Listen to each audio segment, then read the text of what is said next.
नमस्कार साथियों। GS civil service के प्लेटफॉर्म पे आप सभी का स्वागत है। आज जो बात करने वाले हैं एडीओ के संदर्भ में। अभी देखोगे मार्केट में तरह तरह के रूमर्स फैल रहे हैं।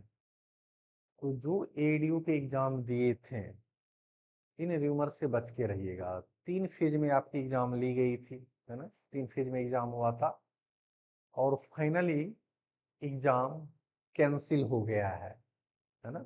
जो भी भ्रष्टाचार का मामला हो, क्वेश्चन लीक का मामला हो, जो भी मामला हो, फाइनली एग्जाम को कैंसिल कर दिया गया है। ठीक है।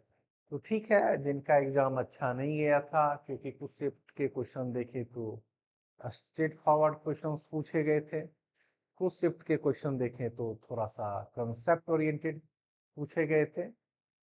मतलब यानी कहोगे तो ऑन एवरेज लेके चलोगे तो लेवल इस बार सही था, है ना। बीपीएससी के द्वारा ही ये एग्जाम कंडक्ट कराया जाता है। एडीओ का एग्जाम है, नई वैकेंसी आई थी। ठीक है। तो इसमें तरह तरह की बातें चल रही है कि क्या आगे मेंस एग्जाम लिया जाएगा, या फिर जिस तरीके से एग्जाम हुआ था क्या फिर उसी तरीके से एग्जाम लिया जाएगा, क्या फिर से फॉर्म भराया जाएगा, उसके विंडो खुलेंगे। तो अलग अलग बातें चल रही हैं। हम कहेंगे इन सब बातों से थोड़ा दूर हट जाइए। ठीक है। जो बीपीएससी दे रहे हैं, जो पीटी इस बार देने वाले हैं, उन पे फोकस करिए। जब इसके बारे में कुछ उस तरीके से न्यूज आएगा, ऑथेंटिक न्यूज आएगा, तो आप जान लीजिएगा, उस किसी से छुपा थोड़ी रहता है। और एक बात जानिए, क्या नोटिफिकेशन आया था उसमें मेंस का जिक्र था? तो आप बोलोगे नहीं था। तो होता है ना कि बीच में रूल रेगुलेशन चेंज नहीं होते हैं। एग्जाम्पल समझो, आप क्रिकेट मैच खेल रहे हो, है ना। अब नो बॉल पे फ्री हिट है, तो फिर बीच में आओ तो ठीक है, 2-3 बॉल नो बॉल हुआ, फ्री हिट हो गया, एक काम करते हैं, फिर से मैच स्टार्ट करते हैं, अब ये चेंज करते हैं रूल रेगुलेशन। तो बीच में नियम चेंज नहीं होता है। तो नोटिफिकेशन में जिन बातों का जिक्र है उसी प्रक्रिया के तहत ये एग्जाम ली जाएगी।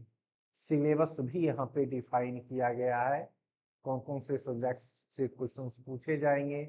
मैथ्स रीजनिंग का अलग पेपर होगा, हिंदी इंग्लिश भी आएंगे। तो उसी पैटर्न पे एग्जाम लिया जाएगा। मार्केट में लोग फैला रहे हैं कि मेंस एग्जाम होगा, है ना, और क्या क्या सब्जेक्ट्स ऐड होंगे। कोई कह रहे हैं कि शॉर्ट में क्वेश्चंस पूछ लिए जाएंगे, लॉन्ग में नहीं आएगा। तो मतलब तरह तरह की बातें लोग फैला रहे हैं। यानी चेयरमैन लोग खुद बन गए हैं, है ना। एग्जाम कंट्रोलर के पोस्ट पे खुद आ गए हैं। वही डिसाइड करेंगे कि एग्जाम का स्वरूप क्या होना चाहिए, फिर से फॉर्म भराना चाहिए या नहीं चाहिए। तो मतलब आप ही लोग तय कर लो। तो हम ये कहेंगे इन बातों से दूर रहे। मेंस एग्जाम नहीं होगा। हाँ, हो सकता है कि इसके बाद एडीओ की अलग वैकेंसी आएगी, तो उसमें मेंस जोड़ा जाएगा, या टीआरई के पेपर आगे लिए जाएंगे तो उसमें मेंस आएगा।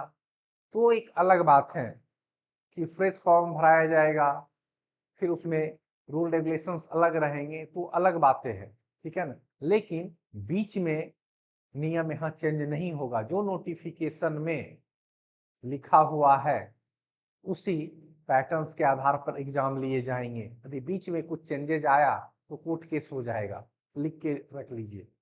तो ये बोला ना कि अधूरा नॉलेज काफी हानि पहुंचाता है। ठीक है ना। तो 2-4 लोग इधर उधर की बातें सुन के कुछ भी बोल देते हैं।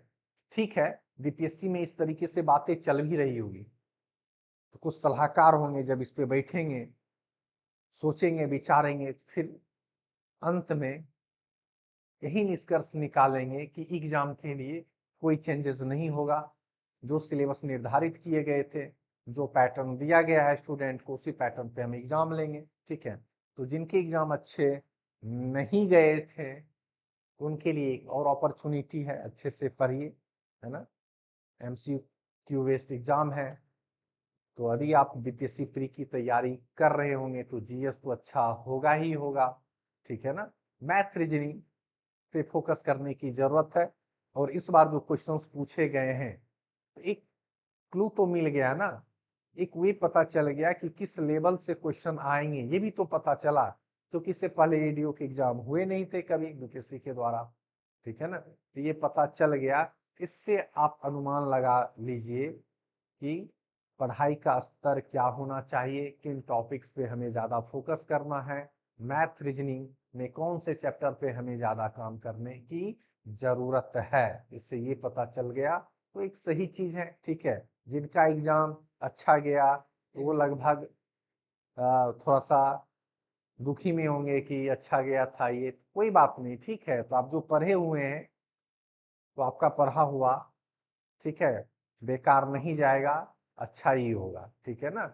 और आगे जो एग्जाम होंगे उसमें और आप अच्छा परफॉर्म कर पाएंगे। तो अच्छे से पढ़िए, फालतू बातें से दूर रहिए, अफवाहों से दूर रहिए, इन सब बातों का कोई मतलब नहीं है, ठीक है। और कोई बीपीएससी के द्वारा एक्शन लिया जाएगा तो आप सब तक बातें आ जाएगी। तो अभी मेंस होगा, पीटी होगा, ये होगा, 4 साल बाद एग्जाम होगा, 1 साल बाद एग्जाम होगा, कोई 8 नंबर के क्वेश्चन पूछे जाएंगे, 38 नंबर के क्वेश्चन पूछे जाएंगे, इन सब बातों से दूर रहिए। आगे आपका प्री एग्जाम है, 72nd पीटी का एग्जाम है, उस पर फोकस करिए, और जब एग्जाम का डेट आएगा तो आप स्विच कर लीजिएगा कि आपका क्या दायरा होना चाहिए, किस पैटर्न से आपको पढ़ना है। थैंक यू, ठीक।